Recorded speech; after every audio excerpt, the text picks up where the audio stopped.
And I'm happy to hand it over to Anne-Marie and Tim to get us started with this session. Okay, we said we'd introduce ourselves, but we didn't say who would go first. I vote you go first, Tim. Oh man, okay. So it would be good to start with an acknowledgement of the people of the Kulin Nations, the traditional owners of the lands from which I'm speaking, and pay my respects to elders past, present, and emerging. It is very, very exciting to be here. I love this community. It's really good to see some of the people that I have kind of come to know a little bit through your work and through various interactions. So I'm Tim Fawns, and I am an associate professor in the Monash Education Academy at Monash University, and my job there is really to try and help university educators develop their practices and knowledge and help them become recognized for that sort of development. I guess my interests mostly are around critical views on digital education in higher education and the intersection with clinical education, which I was working on at Edinburgh. But sadly, I'm not spending so much time on now, but I still love that area. Anne-Marie, over to you. Okay, I'm Anne-Marie Scott. I used to work at the University of Edinburgh, which is how I know Tim. Tim and I were there together for a long time, which makes us old. I am currently in Canada, and I will pay my respects and be incredibly grateful to the people of the Musqueam, the Squamish, and the Tsleil-Waututh Nations. I'm here in Vancouver. And I am privileged to have another place I can call home as well, which is Scotland. I bounce back and forward between the two. Until March of last year, I was Deputy Provost at Athabasca University, which is Canada's big open access online university. And I still largely work for them as a consultant, but I do work for the government of BC on the Digital Learning Advisory Committee and various working groups. And I've also done work for many years in global open source education and ed tech communities. And now, because I can't think of enough things to do in my time, I'm also teaching as adjunct faculty at Royal Roads University on Vancouver Island, where I teach critical inquiry in a Masters in Learning and Technology. So yeah, I think that both Tim and I are privileged to have perspectives from multiple jurisdictions, and I'm realizing how valuable and important that it is when you're doing this kind of critical thinking piece. Yeah, so you've already put in the chat for folks to introduce yourselves. Please do let us know who's in the room. But I think we're going to talk today about a paper you published, Tim, which, for me anyway, gave me some language to talk about the way I already thought about stuff. And then we're going to move into using that lens, the entangled pedagogy lens, to talk about this AI moment that we find ourselves in and why it's continued to be useful. Does that kind of cover it? What else would you like to say about what we're going to do? That covers it, because I think in the interest of time, we probably want to jump in and get people talking as early as we can. You will have to suffer through a few minutes of me explaining this model in case you're not already familiar with it. And then Anne-Marie is going to do a bit of clarification as to why the model actually is useful for practitioners, which will be the better bit, in my view. And then we'll have some questions about what are we talking about? What are we even doing here? And then we will think about AI in this moment, and the tensions and entanglements that we're seeing. I will present some very, I don't know how to describe, some slides that will stimulate you in one direction or another.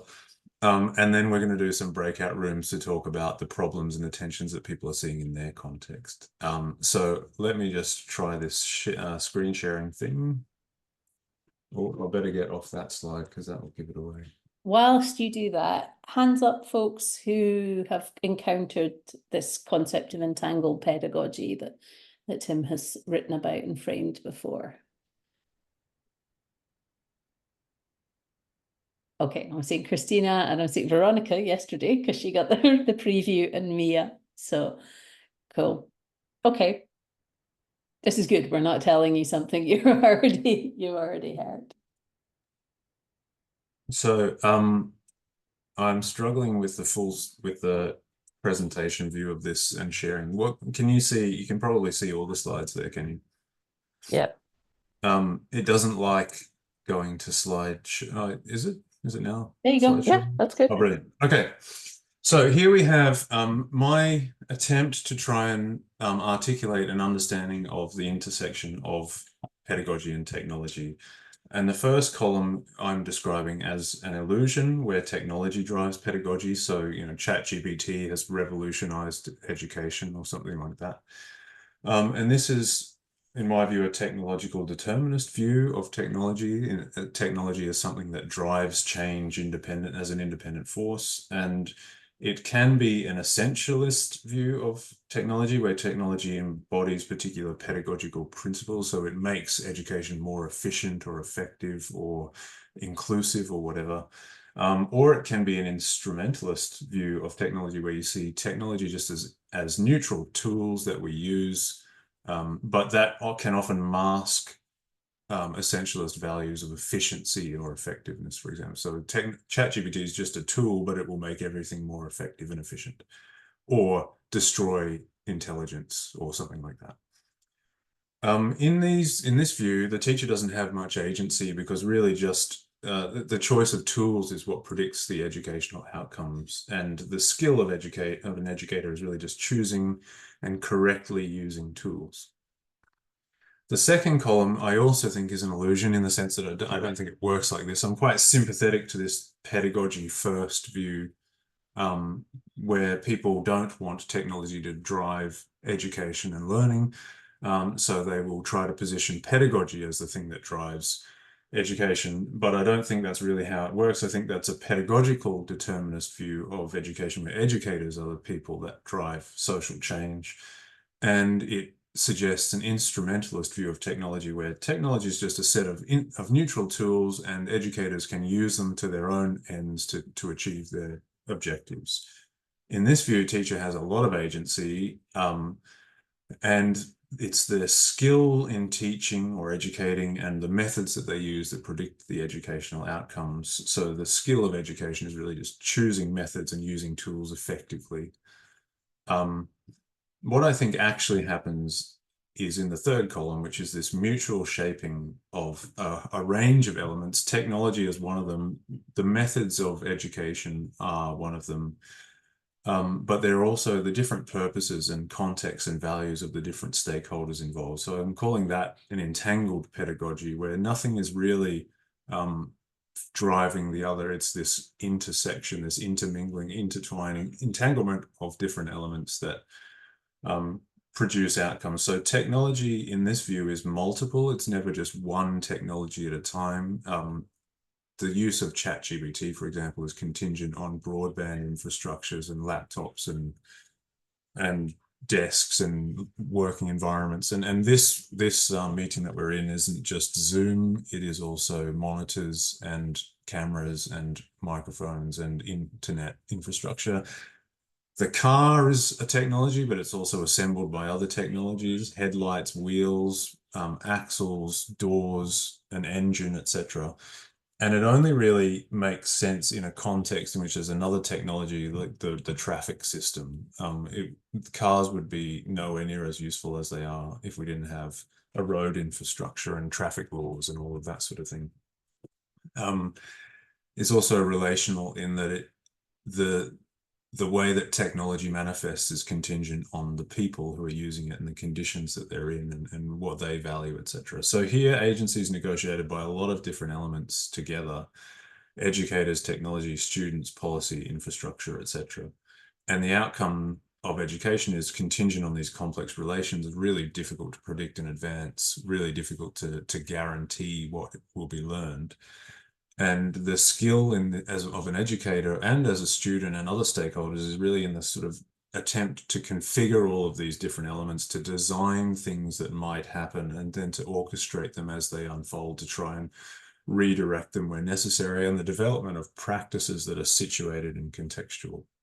So if that's really what it's like, then I want to suggest this aspirational column, where we emphasize the purposes, what we're trying to achieve in education, and the context in which it's happening, and the values, what matters to people over methods and technology. I see your hand, Bonnie. I'll just finish this sentence and then we'll go over to you. So I'm not suggesting that purpose, values, and context are more important than methods and technology. I think it's not hierarchical in that sense. It's just that methods and technology can be a bit more obvious and a bit harder to get past, whereas the purposes of what we're trying to achieve and the values and things can fade into the background. So that's why I'm suggesting this emphasis. Bonnie. It was an accidental hand raise. I apologize. Well, that's just part of the entanglement, isn't it? Anyway, anyone should feel free to ask questions. So it's been a useful intervention, Bonnie. So again, technology is seen as multiple and etc. But it makes sense if agencies negotiated between elements that we will want different stakeholders to be able to collaborate. So we'd want educators and students to collaborate on the design and practice of education, given the fact that they need to negotiate the purposes and values with each other. And in order to do that, I think we need to embrace uncertainty, because we really can't be certain of what's going to happen, and we need to be able to deal with that rather than pretend that we can guarantee things.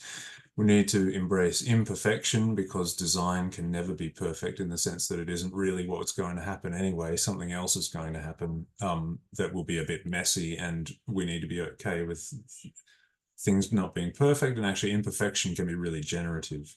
We need to be open about what we're doing and what we care about, and we need to be honest so that the negotiation can be more effective. And knowledge is something, educational knowledge is something that doesn't just reside in individual people. We can't know everything we need to know about everything that is entangled in technology, and therefore knowledge needs to be distributed across multiple stakeholders. We need to find ways of sharing, and it needs to be responsive to context. I don't know if you can hear my children yelling in the background here. And it needs to be ethical in the sense that if everything is entangled, then we need to try to trace some of these ethical implications in different directions and see where they lead. And that's kind of part of what we're going to do today. So I think that's over to you, Anne-Marie, to talk about why any of this is relevant and applicable and meaningful. So you, in writing this paper, and you took a heck of a long time to do it. I could have done with it a while ago, because it gave me, as a practitioner, a set of language and a framework to hang what I think I already knew to be true on. And so my role at Edinburgh was in the central learning and teaching technology space. And so I was intimately involved in the rollout of really big at-scale edtech systems, amongst many other things. And the one that really stands out for me is our rollout lecture recording at Edinburgh, which was, I think, one of the largest rollouts in Europe, enabling 400 rooms across the campus over 3 years, millions of pounds investment in it. A number of different reasons to do it around access, around inclusion, supporting neurodiversity, supporting disability, supporting a highly international workforce and student population. You know, lots of reasons, some good research around mental health, but very quickly ran into the pedagogy, tech pedagogy conversation. And some of you may be familiar with a cart and horse diagram that Michael Sankey devised a few years ago now. You know, don't put the cart before the horse, don't put the technology before the pedagogy. That bloody horse, as I tend to call it these days, it's an argument that doesn't take you anywhere useful. It's an argument, in my view, that just entrenches people into positions and that masks the reality of what's going on. There's always something more complex going on behind that kind of a conversation. And this model gives me a way now to frame and talk about that complexity. So in that lecture recording context, we had a lot of pushback. with people saying, students won't come to lectures if they're being recorded, or this is about rolling out technology for the sake of technology, and we stopped and we did a little bit of research, institutional research into what was behind this. And what came out of those conversations, which got into the heart of, purpose, context, values, was a whole range of really interesting stuff that was actually nothing to do with, well, partly to do with lecture recording. So with technology. So the sorts of things that came out were, I actually just don't want to be recorded because I hate my body. I do not like the way I have aged. I do not like my bald spot, or I am quite worried that students are going to take that content and distribute it on the internet with something rude about me. And so, okay, so now we can design a system where you've got some control over where the camera is in use or not. We're going to create some rooms that don't have cameras in them, that just do slides and audio. We understand a bit more about your context and the concerns you have, and we can design for that. We're worried that lecture recording is going to be used to replace us. Particularly in industrial action situations. You're just going to rerun our lectures. Okay, we can create policy that says we will never use it in a strike context for that purpose. We will give you control over the deletion policy. We'll agree that with the unions, for example. We'll auto delete after a certain amount of time unless you intervene to keep it. It's your content. You can choose what to do with it. I should say IP rights are a little bit different in the UK than they tend to be in North America. But in general, the idea that there's a shared ownership is there, and therefore a shared set of responsibilities. We also uncovered something super interesting that gets to the heart of this purposes piece about what the role of the lecture is in the curriculum. And there were different views on that in different disciplines, obviously. But in many cases, staff believed that lectures were a jumping off point for independent research. They were not the be all and end all. It was an important point of contact, but if a student missed one, the world did not end. Our students felt that lectures were the most important part of their curriculum, and if they missed one, the world would end. And they were in there furiously scribbling down notes, and they got very stressed about missing them. That was a lot of the mental health research in this space was showing. And what is obvious in that is that we're not actually explaining why we teach the way we teach, because our students think it's one thing and our staff think it's a completely different thing. We're coming at it with a completely different set of purposes and values about what we think education is and what we think the role of the lecture is in that educational experience.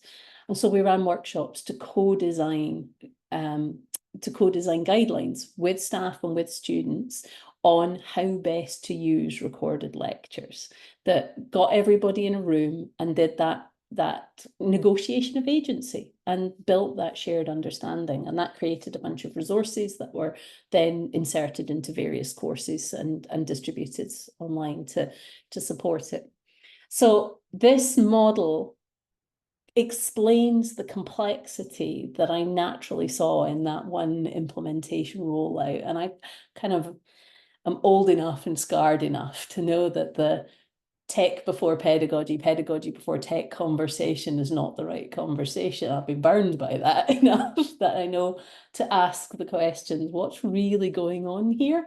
And this model gives me a frame. And I now use it in the course that I teach at Royal Roads to show our students, how to think, well, that there is more complexity and why a critical approach is a useful approach to take, and why, bluntly, you'll come unstuck if you don't, because you'll end up in these dead-end conversations that take you into fighting with people sometimes and not making progress or not realizing the fullness of opportunity that's in front of you, or causing harm sometimes, which comes to the ethical points that Tim was making. I think there is an ethical requirement to take a critical approach, and that is never more than true than with AI. I think it's just a case in point of. So Tim, I think Well, do we want to stop and just say, are there any quick questions people have about the entangled model? I mean, it feels right to me and it gives me language, but I'd be interested in other people's views on it. Does it feel right to you? Does it sort of match the reality of what you see? Does it make sense? I'm seeing yeses. I'm seeing Entangled captures the messiness of tech adoption. Yeah.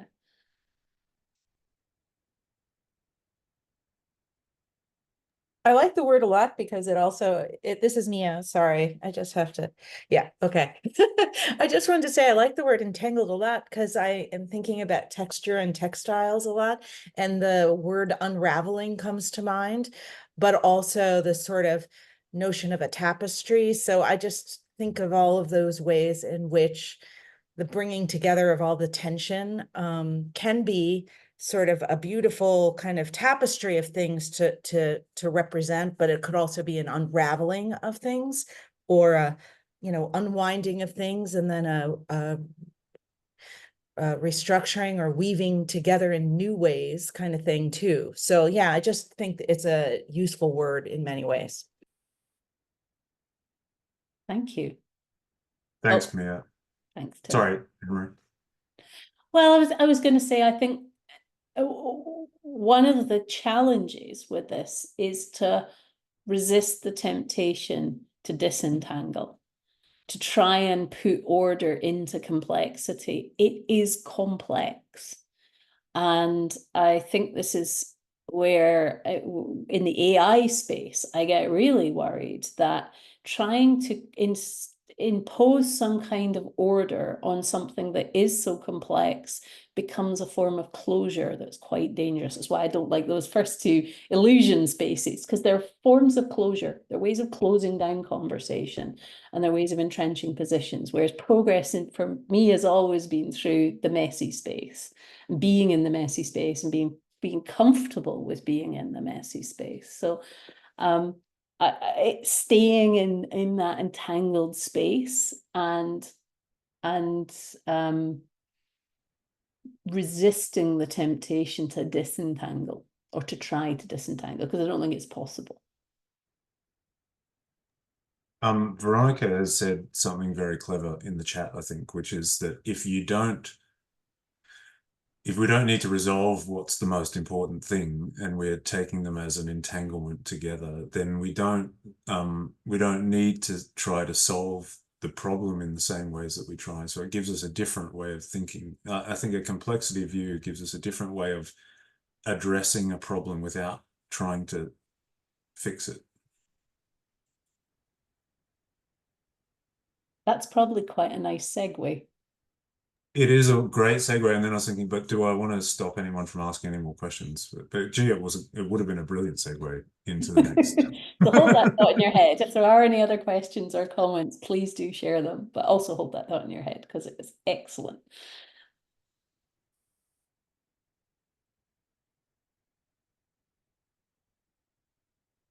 Nobody's game to ruin the segue now.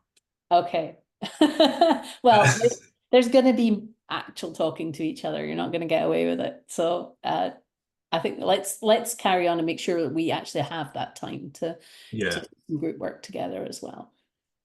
Cool. So talking about not fixing problems, in the context of generative artificial intelligence and the widely available platforms that emerged recently, we've seen quite a lot of people trying to solve the problem. One of the issues with the pedagogy first thing is that sometimes it's an attempt, I think, to hold on to teaching methods that we like, even though the context has changed and they might not, they might need some sort of adaptation. And it also, it stops us from thinking about both the possibilities of engaging with different technologies, but also the risks of doing so. So it's a bit of a head in the sand thing for me. And here, I understand the appeal of people trying to quickly solve the problem of artificial intelligence and assessment. But we'll whiz through these to try to make the point that actually solving it might not be the way forward, and that holding open the problem might be the way forward. So generative AI and ChatGPT has ruined exams and essays, so let's ban it. The easiest way to ban it would be to go back to pen and paper exams. But weren't we trying to move away largely from pen and paper exams before? And if so, what's changed in what we were valuing when we tried to move away from pen and paper exams? I don't want to take anything off the table entirely. There might be a reason to do pen and paper exams in some contexts. And having a really wide repertoire that you're open to is part of the way of dealing with uncertainty and complexity. But we need to recognize that pen and paper exams are going to be assessing a very narrow form of knowledge. Invigilation can be very discriminatory in various ways. And we had reasons for moving away. So we need to be careful to just go, okay, let's base all of this this movement on the fact that there now exists a technology in the world. And that's what's going to drive how we're reacting to it. Oral exams, I think, are a good thing to have in your repertoire. They're a really popular thing that people are talking about. But again, it only tests a certain type of knowledge. Some people are going to find that assessment much easier than others. And it's also, if we do all of our assessments that way, we'll have a very skewed picture. So again, we're forgetting the principles of assessment that we knew before ChatGPT arrived. Let's use AI detection to find out who's using AI to write papers. Well, that's a dead conversation in my view, partly because the statistics on false negatives and false positives aren't sufficient at the scale that we're at to not create massive problems, and partly because if you accuse a student of using AI, it's very difficult for the student to defend themselves, very difficult in many cases to prove that you didn't do it. So we've got a real problem with the erosion of trust. There's also the kind of promoting of problematic technological companies and solutions here. And there's also the story of I'm a teacher and I know when someone's used AI to write my paper. That's really problematic. Some of the empirical research coming out suggests that educators are worse than 50% at guessing who's actually used AI. Sometimes people who are not native in a language, their writing will look a bit like it was used. But also, that's not really the point. The point is, what is it we're actually trying to assess here? We're trying to assess knowledge and how is setting up a kind of detection going to actually push our values forward. Acknowledging AI, so letting students use it, but then getting them to acknowledge it, that will solve the problem, because then it'll be fine. We'll know, well, that's a messy space as well. What are we doing when we're getting students to acknowledge their use of AI? Are they able to do that effectively? Are we marking those acknowledgements, or are we just ticking them off like this is a declaration of my own work? There's much more thinking needs to go on in that space, but it doesn't really solve the problem. Building up people's AI literacy, students and educators, that's a good thing to try to do, although I don't really love the term literacy because it suggests that there's some sort of stable knowledge that you can have that covers all of the different intersections between education and AI that you need to know. And it's not feasible for every individual student and educator to build all of that knowledge up. So it's good to learn about AI, it's good to learn with AI, but it's not going to solve the problem.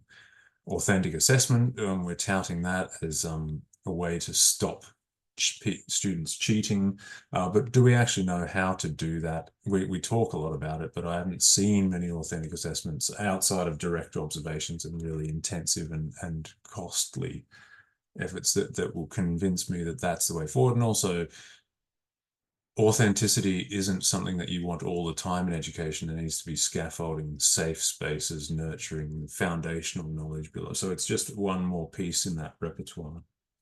Programmatic assessment, people talking about that a lot. But do we know how to do that effectively in order to secure everything? Are we even good at working in teams?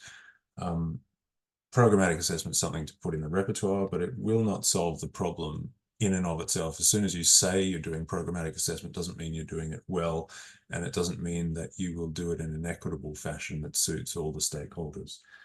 Process assessments can be really intrusive. If you just get students to submit them, then they turn into a kind of a product assessment.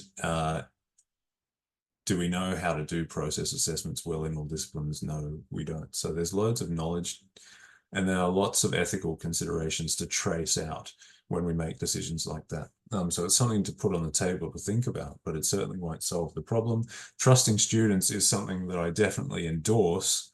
However, it won't solve the problem, because you can't just blindly trust students without checking in if they're learning anything and helping them along that journey. So we need to have some form of understanding what it is that students are actually doing and learning in order to be good educators. And the free-for-all, for the same reason, let's just let people do whatever they want and not worry about it, isn't really being a good educator, because you need to have this relationship with students where you understand how they're learning, what they're learning, how you can guide that.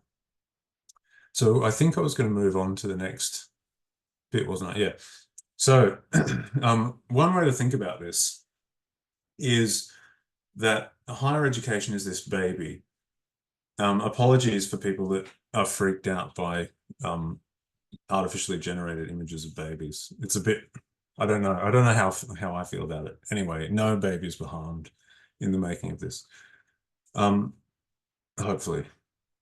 Anyway, so the higher education is this baby, and it's in this bathwater, and the bathwater has been getting a bit dirty for a while. Although I don't want to be like education's broken, because everyone's always saying that education's broken. Actually, there's loads of great things about education, but some of its bathwater is getting pretty dirty. So there's over-assessment, increasing workloads of everybody, financial pressures, massification that's making it hard to enact the values that we have and the things that we know about education and our purposes. And these things are in friction with things like assessment for learning and building up trust relations between students and educators and students and institutions. The massification, for example, is at odds with the idea of having student voice and appreciating diversity and being inclusive. So this bathwater is the kind of context of higher education, which is making it very difficult for us to enact the values and the purposes that we believe in. And then it was like that well before ChatGPT was released in November 2022, but at that point it was like someone dropped this bath bomb into the bath, and it turned the whole thing rainbow colored, and it kind of masked all of that stuff underneath, but it didn't get rid of it. It's still there. It's just that we're very, very distracted. So we're looking at all this like rainbow glittery stuff and trying to deal with it, and underneath all the gunk hasn't gone away, and it's the things that mattered before still matter. So we have this choice. We can either tip out the bath, get rid of the baby and the bathwater and try to start again, or we can take a little sponge and just scrub around the edges, do a little bit of programmatic assessment here and there, and a little bit of securing things. And the question is, which one should we do? I don't really think we can do either. I don't think you can just start higher education again, because it's so entrenched and entangled in all of our systems and our cultures and our ways of doing things. But I also don't think that these little bits of papering around the cracks or scrubbing around the edges are really going to do all that much. So in that sense, it has to be something in the middle. It has to be that we try to confront all of this friction and tension without coming up with some sort of obvious, clear solution, like let's start again, or let's overturn education, or let's just do these little solutions around the side. So I think, I can't remember, do I have another slide? I can't remember. No, I don't. So you probably don't want me to leave that picture there. I'll take it down. I'll take it down. I think you got the point. And with that, Anne-Marie, what was next? I've got to go back. So, yeah. Yeah, I mean, I think the place we both come to in this space from the perspective of the work each of us are doing is that this is where we fall back on that needing to grapple with complexity and resisting that closure and that disentangling, because there are no perfect solutions. As you said, Tim, we can't restart higher education. We are left with the legacy of, in some cases, hundreds of years of accretion of practice. But higher education can and does change. That narrative we hear about, higher education doesn't know how to change. We absolutely do. We just do it at a different pace, I think. We think in terms of longer sweeps because we like to be critical about things, and that is our strength in many cases. We don't rush to embrace the new as quickly as other people might want us to, but when we do, it lasts, it sticks, and it becomes, it becomes part of the fabric of the institution for good or for bad. So I'm seeing the commentary on wallowing around in that bathwater now, but I think we have to take that complexity view and treat AI like one of those complex problems. It's not static, it's changing. I mean, we have this thing called ChatGPT now, but it is the product of 60 years of research and innovation in a discipline field. It's not brand new and it didn't come from nowhere. And it will continue to evolve. ChatGPT is one product of one class of a much bigger field called AI. There is a huge, huge field here. So our agency, I think, comes from our ability to navigate that complexity and to let go of grasping for perfect solutions which are impossible, or just trying to, slam a lid down on it with something like that's how I tend to see the pen and paper exam or the give me Turnitin's detection. It's a make it go away, and it's not going to go away. So our agency is in navigating and being comfortable with complexity and being able to adapt to complexity. We were going to jump into breakout groups at this point and give you space and time to do exactly this, to use that entangled pedagogy model and to pick an AI example and to hold it open to inspection as a group. And do that, not disentangling, but that tracing, where can you have agency? What are the options without trying to find the perfect solution? We can do that, and we can jump out into breakout rooms if you'd like to do that, or we could do that as a group together. I think given the time that we've got, that I'll throw the choice out to you all.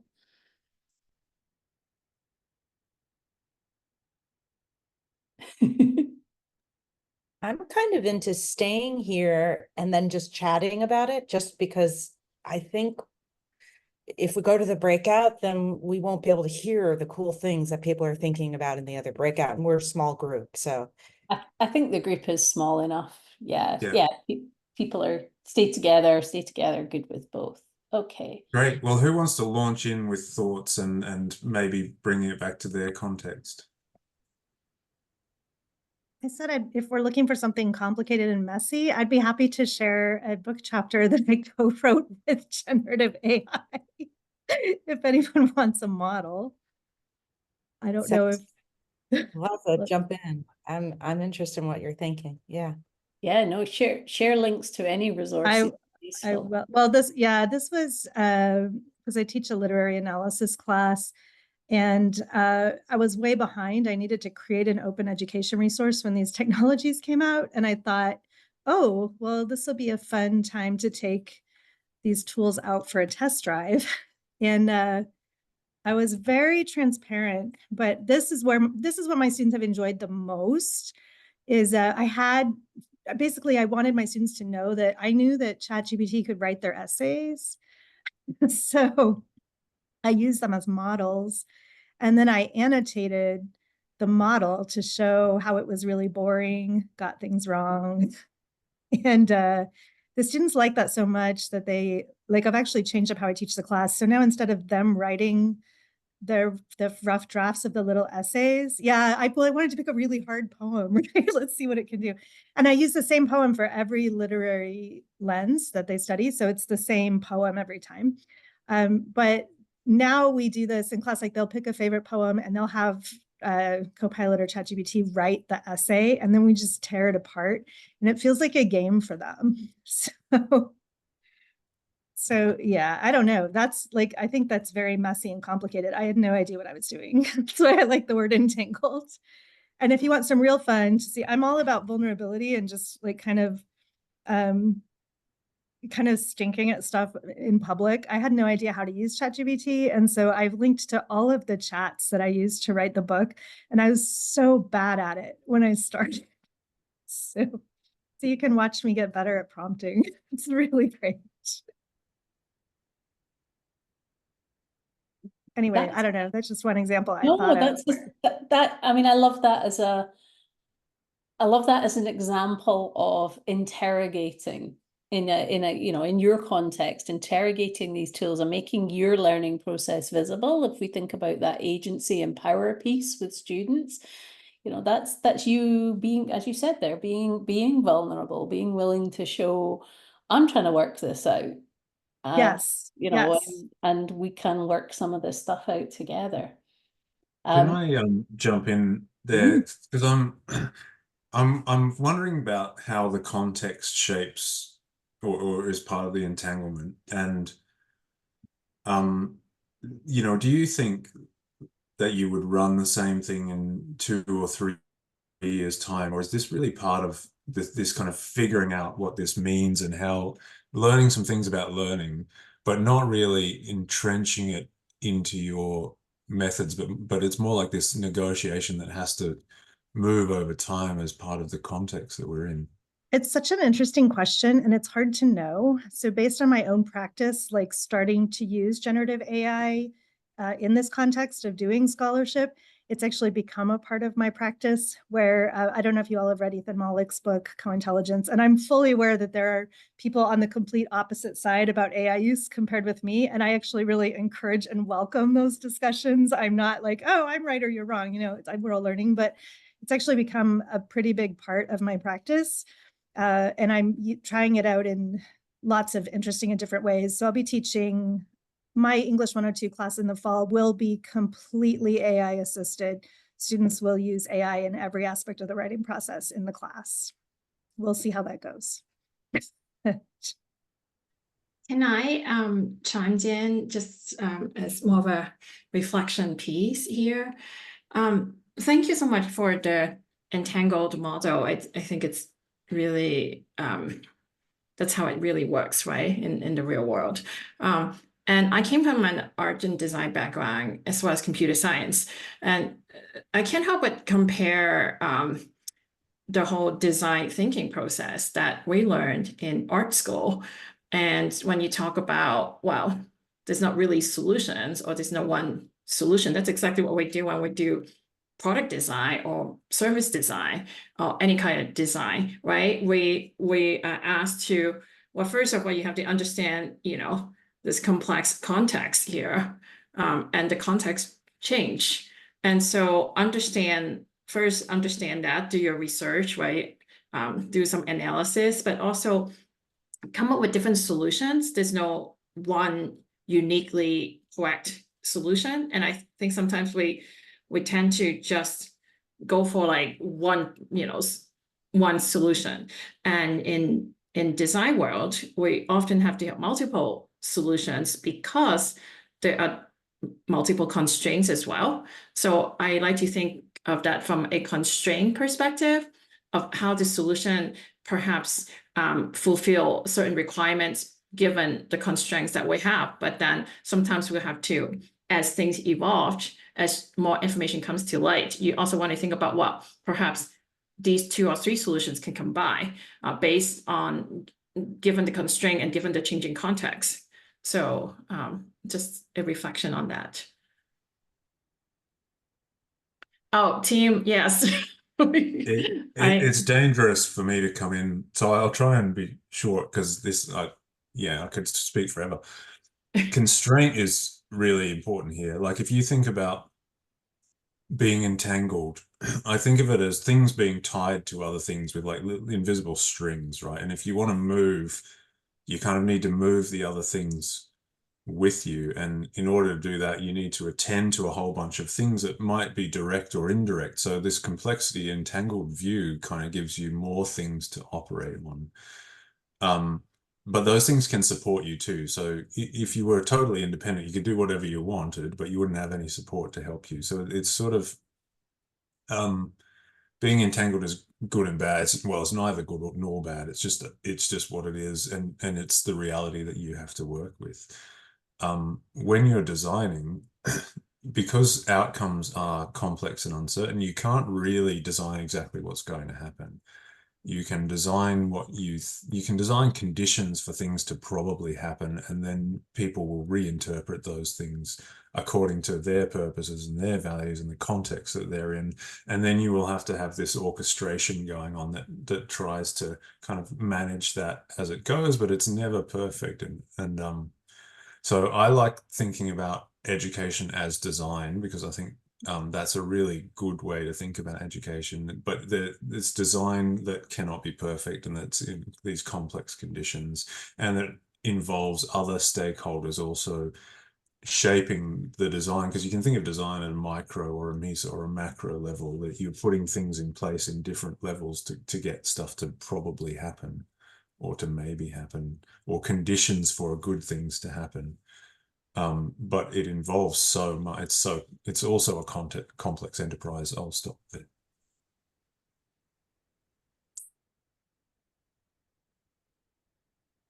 Thoughts and reflections from others? Any other sort of examples of managing this complexity, holding on to some agency in this complexity, even if there's not an answer? I think Lisa's example is a great one of being not in control of it, but having agency in it, actively participating. And I really like this framework of entanglement, because when generative AI first started coming out, I was very resistant, because I know how large language models work, and I don't like how people are using them, and I'm like, I have ethical concerns, right? But then I feel entangled with the way that students have taken it up, in that I feel like in order to be student-centered, I need to do things in the classroom that invite students to think critically about how they are already using it.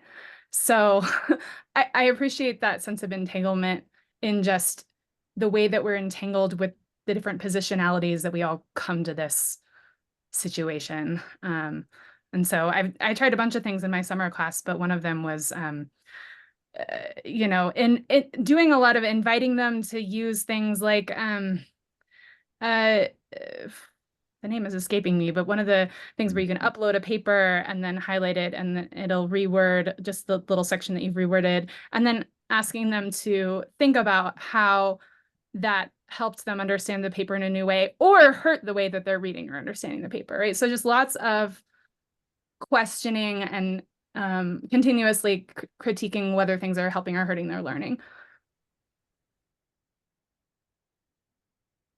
I think your comment there about being entangled with our students is so important in this, again, in this particular space. Often when we introduce technologies into universities, we're in control of that process, the LMS, lecture recording, blah, blah, blah, blah, blah. But this is out there and it's in people's lives. It's one of, I think this is why this moment is so unique, because it's made a very complex technology consumer grade. Maybe the Google search was the last time I remember something so complex being so simply accessible. Anne-Marie, is it worth picking up on Bonnie's point in the chat?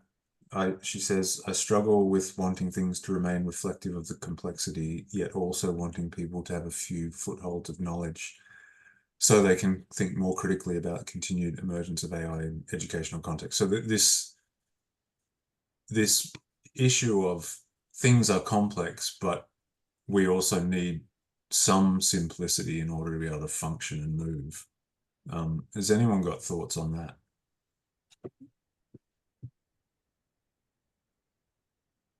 Well, I just want to jump in and say that I really liked the follow-up point that Christina made about metacognition, and that's been sort of an entry point for me in working with students to kind of figure out this moment, you know, in a co-learning journey. You know, as a writing professor, I'm thinking always about like the kind of dynamism that occurs in our minds when we attempt to write and move meaning across a boundary from the mindscape of our internal landscape into the like putting it out there in the effort to communicate. That's what writing is, right? To make meaning and make it apparent to someone else, that effort to communicate. So I think the metacognition, it's very interesting to think about what intention is in writing, and then to think, to have students think about the whole process of tools, either supporting and enhancing the imagination or co-opting it and moving it into pathways that take them outside of what they intended versus, you know, kind of giving them something new that's exciting, that just gets their sort of juices flowing in the thinking zone, you know? So there's this kind of space for mindfulness in the whole thing. But so like, that's just me like waxing, just rambling on about like intention and mindfulness and the technologies, and then an opportunity for educators to sort of deepen a notion of what mindfulness actually is when we are learning how to think and think deeply and critically, right?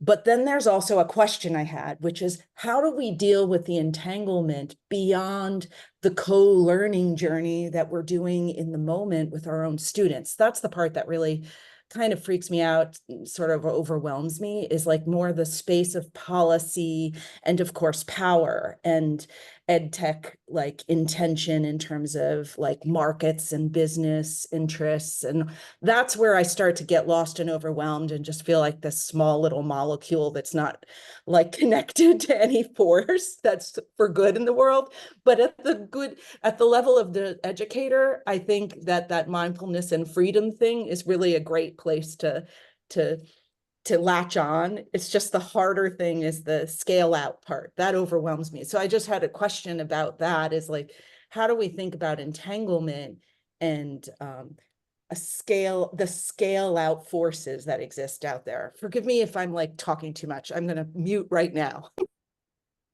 I think both, did you put your finger up because you have a thought? Yeah, I wanted to jump in for, I wanted to jump in for 5 seconds and then pass over to you. Is that all right? That's fine, yeah. My thing that I wanted to put in is, you can't do this by yourself. So the broader entanglement involves a whole bunch of stakeholders, and you're limited in the extent to which you have agency to affect that broad change. So you need to think of it as like a distributed thing across lots of stakeholders. You have agency, so if you see it from a complex view, you can start to see education isn't just about teaching people in a class, but it's about things like advocating for different resources at policy level. And there's elements of activism that come into it because you're trying to shape a bigger mass. Anyway, over to you, Anne-Marie. I've had reason to think in the last few years about leading organizations and people in complex situations. There may or may not have been this other thing that happened before this AI thing happened to us. I am so tired. But one of the things that I've held on to a lot is this idea of the adjacent possible, and a couple of the comments above, I think Tim, your ones about like simplicity as a functional thing is important. Adjacent possible, the idea of adjacent possible comes from evolutionary biology and from thinking about how things evolve. A change, you take a step, and then the next set of steps open to you are changed by the step that you have taken. New possibilities are emergent.